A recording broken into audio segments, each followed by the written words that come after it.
ಒಂದು ಮಹಾನಗರದಲ್ಲಿ ವ್ಯಾಪಾರಿಯೊಬ್ಬನಿದ್ದ. ಆತನ ವ್ಯಾಪಾರದ ವ್ಯವಹಾರ ನೆರೆ ರಾಜ್ಯಗಳವರೆಗೂ ವ್ಯಾಪಿಸಿತ್ತು. ಆತನದು ಸುಖಿ ಸಂಸಾರ. ಮನಮೆಚ್ಚಿದ ಮನೆಯಾಕೆ ಮುದ್ದಿನ ಮಗಳೊಬ್ಬಳು. ಆತ ಒಮ್ಮೆ ಒಂದೂರಿನಲ್ಲಿ ಕಂಡ ಗಿಳಿಯೊಂದನ್ನು ಕೊಂಡು ಅದನ್ನು ಖರೀದಿಸಿ ಮಗಳಿಗಾಗಿ ತಂದನು. ಅದು ಮಾತನಾಡುವ ಅರಗಿಣಿ. ಮಗಳಿಗಂತೂ ತುಂಬ ಖುಷಿಯಾಯಿತು. ಗಿಳಿರಾಮ ಎಂದೇ ಅದನ್ನು ಮಾತನಾಡಿಸುತ್ತಿದ್ದಳು. ಆ ವ್ಯಾಪಾರಿಯು ಗಿಳಿಗೆ ಸುಂದರವಾದ ಪಂಜರವನ್ನು ಮಾಡಿಸಿದ. ಅದಕ್ಕೆಂದೇ ವಿವಿಧವಾದ ಹಣ್ಣು ಧಾನ್ಯಗಳನ್ನು ಆ ಪಂಜರದಲ್ಲಿ ಇರಿಸಿದ. ಗಿಳಿಯು ಸ್ವಲ್ಪ ದಿನ ತುಂಬ ಚಟುವಟಿಕೆಯಿಂದ ಕೂಡಿತ್ತು. ಆ ವ್ಯಾಪಾರಿಯ ಮಗಳೊಂದಿಗೆ ಆಟದಲ್ಲಿ ತೊಡಗಿತ್ತು.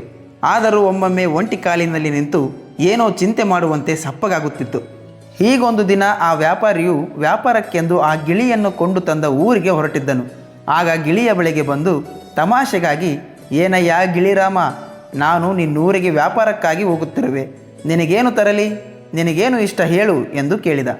ಗಿಳಿಯು ಸ್ವಲ್ಪ ಹೊತ್ತು ಯೋಚಿಸಿ, ಅಯ್ಯ, ನೀನು ಆ ಊರಿಗೆ ಹೋದಾಗ ಊರ ಹೊರ ಅಂಚಿನಲ್ಲಿರುವ ಉದ್ಯಾನದಲ್ಲಿ ಒಂದು ಆಲದ ಮರವಿದೆ. ಅಲ್ಲಿ ನನ್ನ ಬಂಧುಗಳೆಲ್ಲ ಇದ್ದಾರೆ. ನೀನು ಆ ಆಲದ ಮರದ ಬಳಿಗೆ ಹೋಗಿ ಹೀಗೆ ಹೇಳು, ಎಲೈ ಗಿಳಿಗಳಿರ, ನಿಮ್ಮವನೇ ಆದ ಗಿಳಿರಾಮನೊಬ್ಬ ನಮ್ಮ ಮನೆಯ ಪಂಜರದಲ್ಲಿ ಅತ್ಯಂತ ಸುಖಿಯಾಗಿದ್ದಾನೆ ಎಂದು ಹೇಳು. ಅವು ಏನು ಪ್ರಕ್ರಿಯೆ ತೋರಿಸುತ್ತವೋ ಅದನ್ನು ನೋಡಿ ನನಗೆ ತಿಳಿಸು ಎಂದಿತು. ಆ ವ್ಯಾಪಾರಿಯು ಆಯಿತು, ಹಾಗೆಯೇ ಮಾಡುವೆನೆಂದು ಹೇಳಿ ಹೊರಟನು.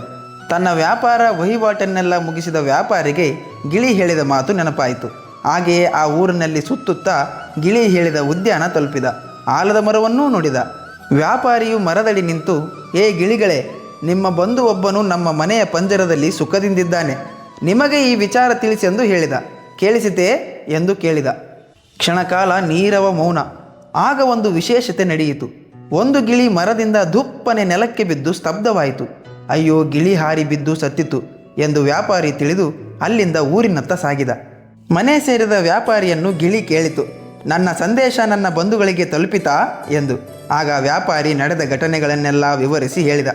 ಗಿಳಿಯು ಆತನ ಮಾತುಗಳನ್ನು ಆಲಿಸಿ ಪಂಜರದಲ್ಲೇ ಬಿದ್ದು ಸ್ತಬ್ಧವಾಯಿತು. ಕೆಲವು ಸಮಯದ ತನಕ ಮೇಲೇಳಲೇ ಇಲ್ಲ. ಆಗ ವ್ಯಾಪಾರಿ, ಬಹುಶಃ ಆ ಪರವೂರಿನ ಉದ್ಯಾನದ ಮರದಲ್ಲಿದ್ದ ಗಿಳಿಯು ಇದರ ಆಪ್ತ ಅಜ್ಜನೋ ಅಜ್ಜಿಯೋ ಅಪ್ಪನೋ ಅಮ್ಮನೋ ಆಗಿರಬೇಕು. ಅದು ಸತ್ತ ಸುದ್ದಿ ಕೇಳಿ ಇದೂ ಸತ್ತಿತು. ಸತ್ತ ಗಿಳಿಯಿಂದ ಏನು ಪ್ರಯೋಜನ ಎಂದು ಪಂಜರದ ಬಾಗಿಲು ತೆರೆದು ಸತ್ತಂತಿದ್ದ ಗಿಳಿಯನ್ನು ಹೊರ ಹಾಕಲು ಸಜ್ಜಾದನು. ಪಂಜರದ ಬಾಗಿಲು ತೆರೆದಿದ್ದೇ ತಡ ಗಿಳಿಯು ತನ್ನ ರೆಕ್ಕೆಗಳನ್ನು ಬಿಚ್ಚಿ ಪಟಪಟನೆ ಹಾರಿ ಮನೆಯಿಂದ ಹೊರಕ್ಕೆ ಹೋಯಿತು. ಆಲದ ಮರದಿಂದ ಬಿದ್ದ ಗಿಳಿಯ ಸಂದೇಶ ಪಂಜರದ ಗಿಳಿಗೆ ತಲುಪಿತ್ತು. ಅದೆಷ್ಟು ಮಾರ್ಮಿಕವಾಗಿ ಆ ಗಿಳಿ ಸಂದೇಶವನ್ನು ಕಳಿಸಿತ್ತು. ಅದನ್ನು ಗ್ರಹಿಸಿದ ಈ ಗಿಳಿ ಎಷ್ಟು ನಾಟಕ ಮಾಡಿ ಬಂಧನದಿಂದ ಪಾರಾಯಿತು.